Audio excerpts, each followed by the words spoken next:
কানি, স্বামী আমার অন্ধ আর আমি কানি।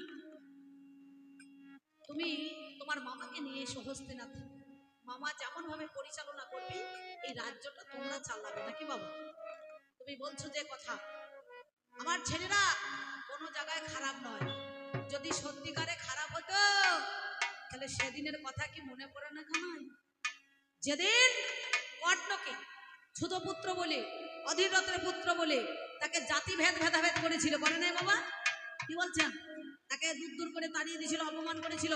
আমার ছেলে দুর্যোধন তাকে বন্ধুত্ব আলিঙ্গন করে অঙ্গরাজ্যটা দান করে অঙ্গরাজ্যের রাজা করিল, অঙ্গরাজ্যের রাজা করিল, অঙ্গরাজ্যে বসিয়ে দিল,